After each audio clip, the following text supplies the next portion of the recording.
नमस्कार नमस्कार. मी तुम्हा सगळ्यांचं अगदी मनापासून स्वागत करतो तुमच्या लाडक्या धमाकेदार आणि मजेशीर कार्यक्रमात, ज्याचं नाव आहे माहेर वाशिणींच्या हक्काचा सोहळा सख्यांचा. बघूया की आजच्या भागामध्ये कोणती सखी होते हुकमाची राणी जी घेऊन जाणार आहे हा माहेरचा आहे. तेव्हा ज्या सगळ्या 10 ताई इथे समोर बसलेल्या आहेत त्यांना मी विनंती करतो की त्यांनी पटापटा आपल्या या पहिल्या खेळासाठी इथे सज्ज व्हायचंय. या बरं. खूप खूप शुभेच्छा तुम्हाला सगळ्यांना. हा ओके. आणि आता आपण सुरू करणार आहोत आपल्या पहिल्या खेळाला, ज्या खेळाचं नाव आहे सासर माहेर.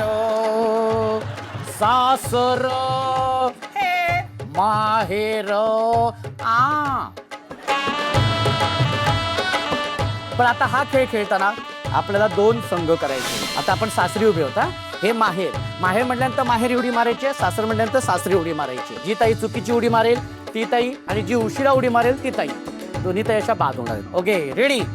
माहेर सासर माहेर सासर माहेर सासर माहेर सासर सासर.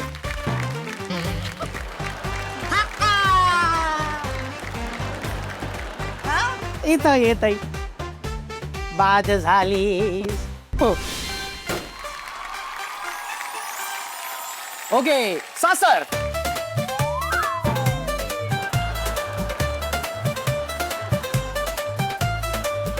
इथे तर ये. डायरेक्ट बाहेरच गेलीस तू. काय झालं ताई? काही नाही. म्हणून कॉन्सन्ट्रेशन, एकाग्रता पाहिजे, फार महत्वाची असते. ओके. पण छान छान खेळत होतीस तू. आणि आपल्या ह्या पहिल्या संघातून 3 ताई गेलेल्या आहेत आपल्या पुढच्या खेळाकडे. खूप खूप अभिनंदन तुमचं. खूप खूप अभिनंदन. Okay ready. 1 2 3. माहेर सासर माहेर सासर माहेर सासर माहेर सासर माहेर सासर माहेर सासर माहेर सासर सासर.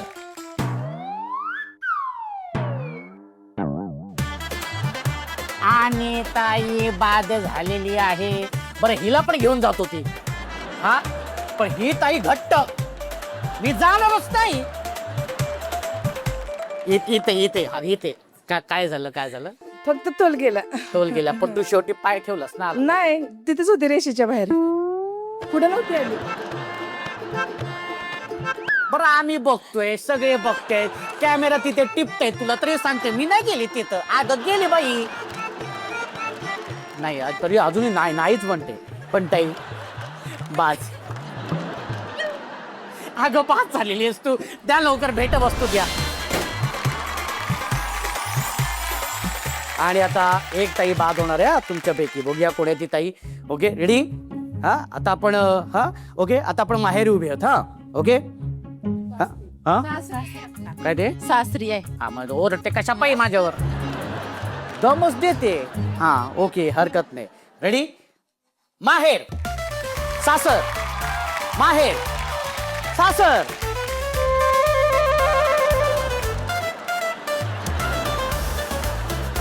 इथं ये.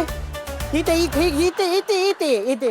काय झालं असं काय आश्चर्याने बघते? काय नाही. हा काय नाही. ते नाही चुकले, तू चुकली. हा काय काय झालं ताई? काय नाही. हा तू अशीच तिघींकडे बघितली की जसं काय त्यात चुकले, पण चुकली तू. हा मग आता काय करायचं?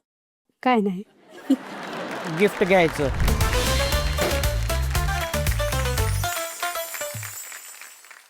आणि अशा पद्धतीने आपल्या या पहिल्या खेळातून 6 ताई गेलेल्या आहेत आपल्या पुढच्या खेळाकडे. एकदा जोरदार टाळ्या होऊन जाऊ देत. या दुसऱ्या खेळाला आपण सुरुवात करणार आहोत, पण त्याआधी आपण जाणार आहोत सगळ्या माझ्या सख्यांसोबत त्यांच्या माहेरच्या आठवणींमध्ये. काय सांगशील ताई माहेर बद्दल तुझ्या? माहेर खूप छान आहे. आमचं एकत्र कुटुंब 6 जणांचं होतं. 6 चुलत्या आहेत, 1 आत्या, आणि आम्ही सगळे भाऊ बहीण असे मिळून 19 जण आहोत. माहेर म्हणजे अगदी जसं आपण स्वप्नात बघतो तसं आमचं माहेर होतं. सगळ्या भाऊ भाऊजे अंगणात बसायचो, खेळायचो, कधी संडेला पार्ट्या वगैरे अशा, म्हणजे खूप म्हणजे मन मिळावं सगळ्यांचा स्वभाव असल्यामुळे आम्ही एवढं खूप छान आनंद जीवन जगलोय ना की आत्ता माहेरात मी क्षणासाठी जाते, म्हणजे जाते आणि येते. असं जास्त कुठं बसायला वगैरे मला मिळत नाही. पण तेवढ्यातून पण बहिणी म्हणतात काय होत आहे, म्हणजे मला कोण मिरचीबाई वगैरे असं म्हणजे म्हणतात ना पहिल्या. काय म्हणता? मिरचीबाई. मिरचीबाई. वहिनी म्हणतात मला मिरचीबाई, म्हणजे लाडाने टोपण नाव देतात ना तसं. मग टोपण नाव मिरचीच का म्हणजे? म्हणजे मिरची कशी आपल्या खाल्ल्यानंतर तिखट वाटते तसे तिखट आहे. मग माझा स्वभाव पण म्हणजे कसा आहे? मिरचीसारखा, म्हणजे एखाद्याला जर आवाज टाकला तर त्याला शांत झालंच पाहिजे असं. त्याच्यामुळे त्यांनी ठेवलं असं. मग तू मिरची आहे, मग भाऊजी कोण आहेत? भाऊजींना तसं म्हणायला गेलं तर गुळाचे ढेप म्हणले तरी चालेल, एवढे गोड आहेत. मग आता गुळाच्या ढेपेसाठी एखादा उखाणा होऊन जाऊ दे. स्त्री मनाला नसावा गर्व आणि अहंकार, चंद्रकांत रावांचे प्रेम हाच माझा अलंकार. क्या बात आहे. ओके. पण मग भाऊजींनी लग्नानंतर कुठला अलंकार दिला पहिल्यांदा? नेकलेस केलं, अंगठी केली, क्या बात. मंगळसूत्र केलं. आणि तू भाऊजींना काय केलं? मी भाऊजींना ब्रेसलेट बनवलं, अंगठी बनवली. अच्छा, म्हणजे त्यांनी दिलं तू पुन्हा दिलं? नाही नाही नाही तसं काही नाही. एक हाऊस म्हणून आपलं त्यांना आवडतं, मला त्यांनी केलं, मी केलं असल्याबद्दल नाही. एक त्यांचा बड्डे आला, मग त्यांना काहीतरी गिफ्ट घ्यावं म्हणून आपली आठवण म्हणून ब्रेसलेट बनवलं किंवा अंगठी बनवली असं. म्हणजे तू तर माहेरचं सांगितलं की खूप छान माहेर होतं, पण माहेर म्हटल्यानंतर कोण आधी सुरू आपल्या डोळ्यासमोर येतं, की आई की बाबा? दोघे पण येतात, दोघे पण आई येतात. बाबा. कारण बाबा आमच्या आर्मीत होते, त्याच्यामुळं जास्त करून आम्हाला आईनं सपोर्ट केला आणि कष्टातून खूप दिवस काढून हे चांगले दिवस आम्हाला त्या दोघांमुळे आले. अच्छा, मग आज या माध्यमातून आई बाबांना काय सांगशील? काय नाही, आई वडील जसे मला मिळाले असेच सगळ्यांनाही मिळाले. आणि आमच्या आई वडिलांनी जसं आम्हाला सपोर्ट केला पहिल्यापासून, म्हणजे कुठल्या गोष्टीत असं त्यांनी आम्हाला नाही हा शब्द आमच्या आयुष्यात नाही. मला शिक्षणाच्या बाबतीत म्हणा, बाहेर अदर क्लासेसच्या बाबतीत म्हणा, पूर्ण सपोर्ट केला. आणि अशीच आई बाबा सगळ्यांना सपोर्टेड मिळावेत एवढंच मी बोलू शकते. वा, नक्कीच ताई. आणि खरंच खूप त्या बाबतीत तू नशीबवान आहे की इतकं छान माहेर मिळालंय, छान सासर मिळालंय. ताई खूप छान, आणि असेच हसत राहा. ओके. आणि आता आपण ह्या ताईंशी बोलूया. कोण येतं माहेर म्हटल्यानंतर तुझ्या डोळ्यासमोर कोण येतं? आई येते. आई येते. काय सांगशील आईबद्दल? काही वडील नाहीत, मी 4 महिन्याचे होते, वडील आमचे गेले. वडील नसल्या कारणाने आईचं आणि आई वडिलांचं दोन्ही प्रेम आईनेच दिले पहिल्यापासून.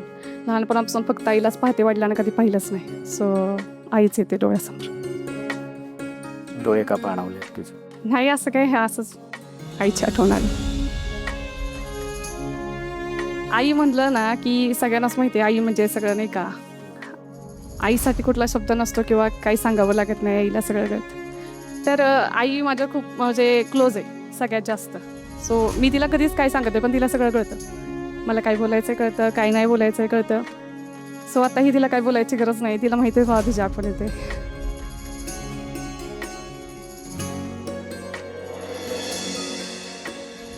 ताई, तुझ्या लग्नाबद्दल काय सांगशील? लव्ह मॅरेज आहे आमचं. कसा होता लग्नाचा दिवस? काय? पहिलं लग्न आम्ही दोघांनी केलं, फर्स्ट आळंदीला. नंतर मग घरातल्यांनी लावून दिलं. आणि मान्य नव्हतं घरी? मान्य करावं लागलं ना, केलं म्हटलं आता. मग आधी मान्य नव्हतं म्हणजे हा ना. कोणाचा विरोध होता? इकडूनही होता तिकडूनही होता. आता लव्ह आईचा पण मॅरेज होता आणि सासू सासऱ्यांचा पण होता. नाही, आईचा नव्हता, भावाचा होता. भाऊ माझा मोठा आहे. सो तो जरा वडिलांच्या ठिकाणी असल्या कारणाने त्याच्या शब्दाच्या पुढे जायचा होता ना. मग तू लावलं तरच लग्न करेन असं म्हटलं होतं. मग त्याने लावून दिलं लग्न. अच्छा, म्हणजे 3दा झालं लग्न? हो, एकदा कोर्ट मॅरेज झालं, एकदा आम्ही जाऊन केलं आळंदीला, आणि तिसरं यांनी लावलं.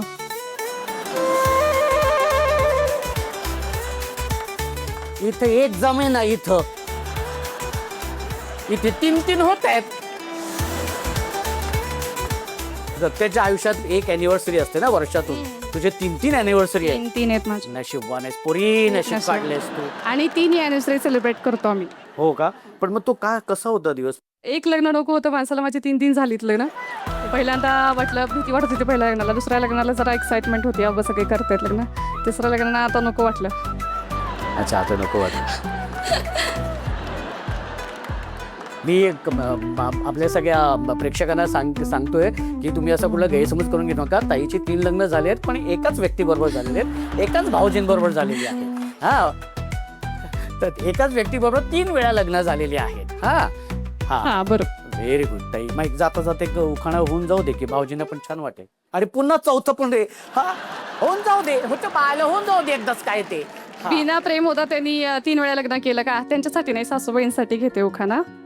जेवढं आईवर प्रेम आहे माझं तेवढं सासूबाईंवर आहे. कारण मी जे काही आज आहे किंवा माझ्या दोन्ही मुली माझ्या सासूबाई सांभाळतात, तर त्यांनी मला खूप सपोर्ट केला. पहिल्यांदाच होतंय सासूबाईंसाठी उखाणा घेतला जातोय. हा, माझं खूप प्रेम आहे त्यांच्यावर म्हणून. पण मग तुझी आणि सासूबाईंची पत्रिका नंतर बघितली होती? नाही, पत्रिका बघायची गरज नाही. मनोज बोलली की पत्रिका बघवला. ये बात आहे, ताली दे दे इधर. उखाणा होऊन जाऊ दे. उंबराच्या झाडाखाली दत्ताची सावली, उंबराच्या झाडाखाली दत्ताची सावली, विनोदरावांना जन्म देणारी धन्य ती माऊली. ओह क्या बात आहे. व्हेरी गुड ताई. ताई खूप छान वाटलं.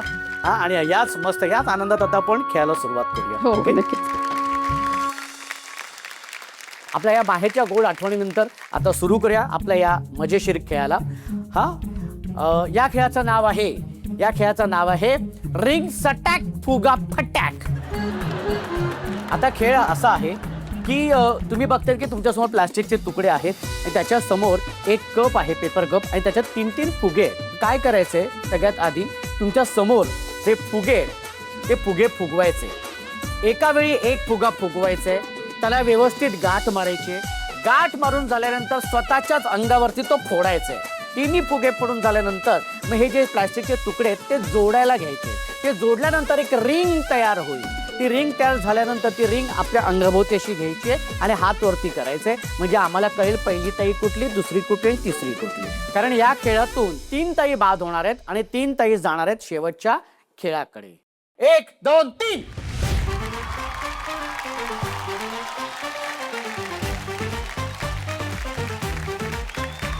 ओके. हा, या बाद दुसरा फुगा फुगायला यायचा आहे. ओके. हा, पुढायचंय. हा, टपाक. ये बाद. हा हा, शबाश शबाश. ये बाद. हा, व्हेरी गुड. शबाश. हा, व्हेरी गुड. हा, व्हेरी गुड व्हेरी गुड. मस्त. ये बा, ये टपाक टपाक. हा, ओके. ये बाद. हा हा हा, ये बाद. हा, व्हेरी गुड. ताई घरी जाताना अशी जाऊ नको.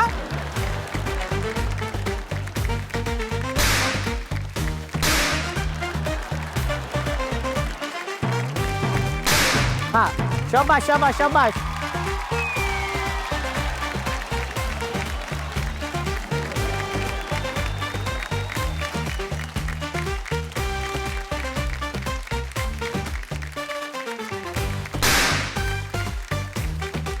हा, एक कमी नाहीये, ती व्यवस्थित जोड. हा, कुठे कमी आहे. हा, जोडली नाही आणि म्हणते हात वरती करायचा. हा, व्हेरी गुड. पण हा हा, व्हेरी गुड. हा, ये बात आहे. हा हा, ओके.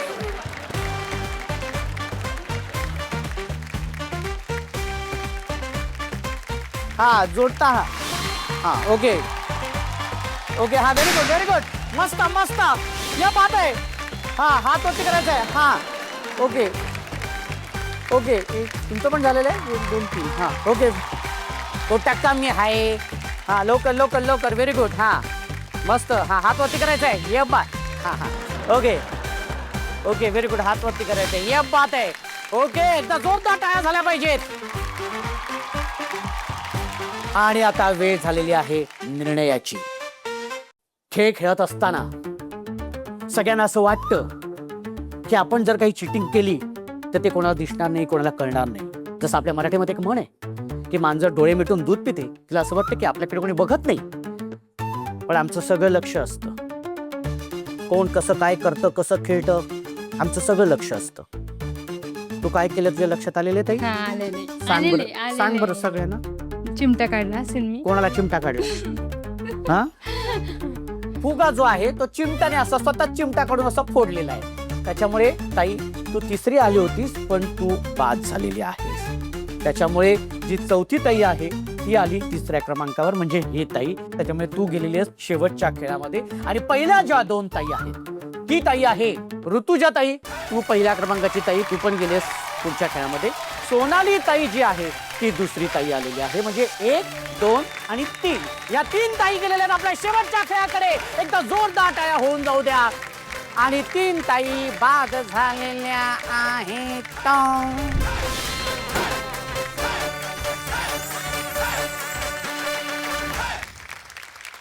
मंडळी, खेळ सुरूच आहे, पण मला अजून ताईंसोबत गप्पा मारायचे आहेत आणि जाणून घ्यायचे आहेत त्यांच्या माहेरच्या आठवणी. तर ताई, आपल्या आयुष्यामध्ये कोणतरी एक हिरो असतो आणि कोणतरी एक खलनायक किंवा एक खलनायिका असते. तुझ्या आयुष्यामध्ये तुझा हिरो कोण आहे आणि खलनायक कोण आहे? खलनायक म्हणायचं म्हटलं तर माझ्या आयुष्यात माझी परिस्थिती खूप मोठी खलनायक झाली आणि हिरो म्हणायचं म्हटलं तर माझ्या आयुष्याची हिरो मीच आहे. तूच स्वतः तुझ्या आयुष्यात हो. hero आहे. क्या बात आहे. म्हणजे कसं लहानपणी मी खूप लाडात वाढलेली. म्हणजे लहानपणी एक काळी मला एका वेळी 10 ड्रेस मिळायचे, एवढी लाडात वाढलेली मी. नंतर माझं 18व्या वर्षी लग्न झालं. माझ्या वडिलांनी खूप जोरात लग्न करून दिलं, जसं आत्ता पिक्चरमध्ये असतं तसं. माझे मिस्टर पण चांगले होते, मुंबईला होते, खटाव मिलमध्ये जॉब करत होते. ओके. मग नंतर मुंबईमध्ये त्यांचा ॲक्सिडेंट झाला आणि ॲक्सिडेंट झाल्यानंतर म्हणजे 1-1.5 महिना त्यांना हॉस्पिटलमध्ये ठेवण्यात आला. त्यांचा मणक्याचं हाड मोडलं होतं. मग ॲक्सिडेंटमध्ये ते आजारी होते. नंतर थोडे दिवस होते, 6-7 वर्ष ते झोपून होते, नंतर एक्सपायर झाले. मग त्याच्यानंतर त्यावेळेस माझ्याकडे 2 मुलं होती माझी. मुलगा 5 वर्षाचा होता आणि मुलगी माझी 3 वर्षाची होती. ओके. मग त्याच्यानंतर मी आता मुलं 2 आहेत म्हटल्यानंतर काहीतरी करायला पाहिजे. ते कमवत होते तेव्हा मी काहीच करत नव्हते, गृहिणी. मग नंतर मी आता काय करायचं विचार केला की काहीतरी केलं पाहिजे, पण त्यावेळेस शेतात फक्त 12 रुपये रोज होता. मग आता शेतीवर तर काय भागणार नाही. मग मी शिलाई काम करायचं ठरवलं आणि 5 किलोमीटर एकसर ते कोरेगाव मी चालत जाऊन मशीन क्लास 1 वर्षाचा केला. मग A to Z मला सगळे कपडे शिवता येतात, काही येत नाही असं होतच नाही वा. शिलाईमध्ये. मग असं करत करत मी माझ्या मुलांना शाळा शिकवली. नवरा एक्सपायर झाल्यानंतर कसं आहे, सगळ्यांनी म्हणजे मदत करायला पाहिजे, पण ॲक्च्युली सगळे म्हणतात मी आहे काळजी करू नको, पण ऐनवेळी कोण नसतं, फक्त वडील किंवा आई. दोघं मदत करतात, नाही असं नाही, पण त्यांची परिस्थिती पण नाजूक असेल तर ते आपल्याला जास्त सपोर्ट नाही करत. म्हणून आपण स्वतः उभं राहिलं पाहिजे, हे मला त्यावेळेस कळालं. एवढी लाडात वाढलेली मी रोज शेतात जायची आणि आता मुलगा कमवतो, मी कमवते, माझी मुलगी पण कमवते. मी रोज काम करतो, कधीतरी विश्रांती घेते, नाही असं नाही. मग कंपनीचं आमचं कुपर कंपनीमध्ये मी काम करते, तिथं 8 मार्चचा कार्यक्रम असतो, त्यावेळेस एन्जॉय असतो. मॅडम आम्हाला वर्षातून एक ट्रिप देते, त्यात एन्जॉय असतो. अदरवाईज मी स्वतः म्हणून खर्च करून कधी कुठे बाहेर गेली नाही, अजून नाही. आता असं वाटायचं आता मुलं मोठी झाली की जाऊया, सेटल झाली की जाऊया, आता घर बांधलं की जाऊया, आता मुलाचं लग्न झालं की जाऊया, आता बघूया कधी जायला भेटेल तेव्हा जाणार. अजून मी मला स्वतःची 1000ची साडी नाही घेतली. 500, 300, 400, 250 म्हणजे मी स्वतःहून खरेदी केलेली साडी एकही नाही, अजून तरी नाही. आता मुलाचं लग्न झाल्यानंतर बघू. असं करत करत थोडं स्वतःसाठी सेव्हिंग केले, थोडं मुलांसाठी. फक्त पैसा कमवणं महत्वाचं नाही, पैसा जपणं खूप महत्वाचं. करेक्ट. पैसा वाचवणं म्हणजेच पैसा कमवणं आहे. व्हेरी गुड ताई, तू खरंच खूप सुंदर सांगतेस आणि हा सगळ्या तुझ्या इतक्या वर्षाचा अनुभव आहे आणि खरंच कौतुकास्पद प्रवास. आणि हा जो तुझा प्रवास आहे ना, हा खरंच आमच्यासाठी प्रेरणा देणार आहे. त्याच्यामुळे तुझं अगदी मनापासून कौतुक आणि तुझ्या या कष्टाला, तुझ्या या मेहनतीला, तुझ्या या संपूर्ण प्रवासाला तुला अगदी माझा मानाचा मुजरा आहे ताई. तुला खूप छान वाटलं तुझ्याशी बोलून. मी एकच सांगेन अजून, ज्या कोणाला असं वाटत असेल ना की आपला पती गेल्यानंतर आयुष्य संपतं, तर तेव्हापासूनच खरं आयुष्य सुरू होतं. तेव्हापासून खरं जग कळतं, बरोबर. कोण आहे, कोण आपलं आहे, कोण परक आहे. खूप परकी लोक आपले असतात, जे माहितीचं नसतात तीच आपली असतात. जी आपली असतात ना, त्यांना असं वाटत असतं की नाही आता आपण आत्ता मदत केली तर ती पुन्हा वाट पाहणार. बरोबर. पण समोरच्या स्त्रीनं असं समजावं की आपण कुणाची मदतच नाही घ्यायची, की मी स्वतःच्या पायावर उभी राहीन. करेक्ट आहे ताई, तू जे बोल असं वाटतं तू जे बोलत राहावं आणि ऐकत राहावं, कारण हा सगळ्या इतक्या वर्षाचा अनुभव आहे. खरंच तुझे आभार. आणि जसं तुझा हा जसा प्रवास सांगितला की घरातला जेव्हा करता पुरुष जेव्हा नसतो तेव्हा एक बाई कशी खंबीरपणे उभी राहते. म्हणजे जसा नवरा हा घराचा कर्ता असतो, पण संसाराकरता जी राबते ती हुकमाची राणी असते. तू खरं तर आता पहिल्या खेळातून तू म्हणजे बाद झालेली आहेस, त्याच्यामुळे तू हुकमाची राणी जरी होणार नसशील तरी सुद्धा मी खात्रीने सांगतो की तू तुझ्या घराची हुकमाची राणी आहेस. आणि जसं तू म्हणालीस की तू आता स्वतःसाठी कधीच एक साडी पण घेतलेली नाही आहेस, पण ताई आज इथे एक भाऊ म्हणून मी तुला माझ्याकडनं एक साडी देणार आहे माझ्या बहिणीसाठी, आणि त्याचा तू स्वीकार करायचा की मी खरंच विनंती करते, कारण मला खूप छान वाटते.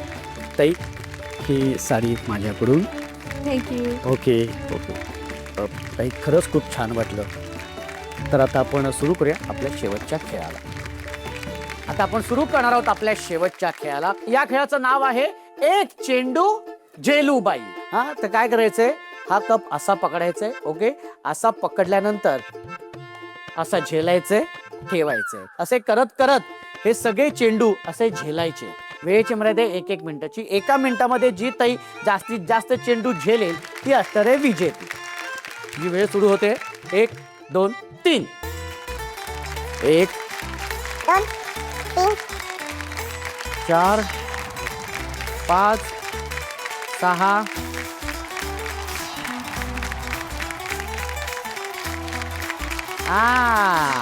9 9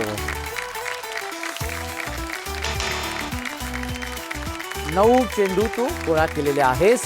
आणि आता ही ताई 5 1 2 2 3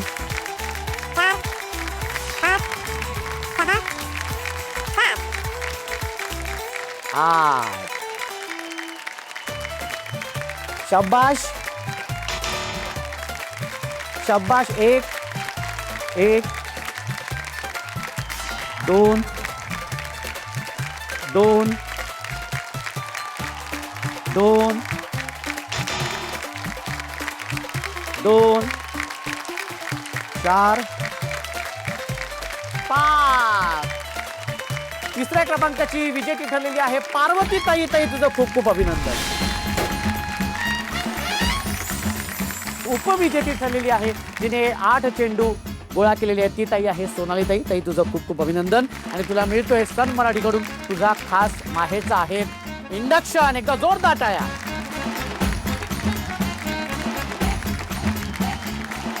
आणि आजच्या भागाची हुकुमाची राणी ठरलेली आहे ऋतुजा ताई. एकदा जोरदार टाळ्या होऊन जाऊ दे, जोरदार टाळ्या.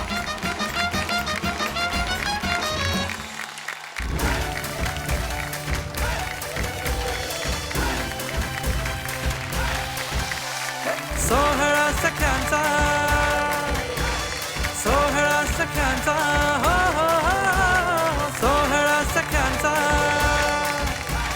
सोहळा सख्यांचा, हो हो हो, सोहळा सख्यांचा. ताई, तू हुकुमाची राणी झालीस, त्यामुळे तुला मिळतोय तुझ्या हक्काचा माहेरचा आहेर मायक्रोवेव्ह.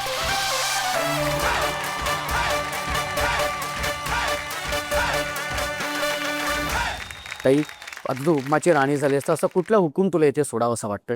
मला असं वाटतंय की शहराकडे जे गावची लोक जातात त्यांना रोजगार वगैरे असं भेटलं पाहिजे. तुझं असं म्हणणं आहे की शहरामध्ये ज्या रोजगाराच्या संध्या ज्या असतात ते जास्त असतात, गावाकडे गावाकडे कमी असतात. ते समसमान समान व्हायला पाहिजे. व्हेरी गुड ताई. ताई, खूप छान वाटलं हा हुकूम ऐकल्यानंतर.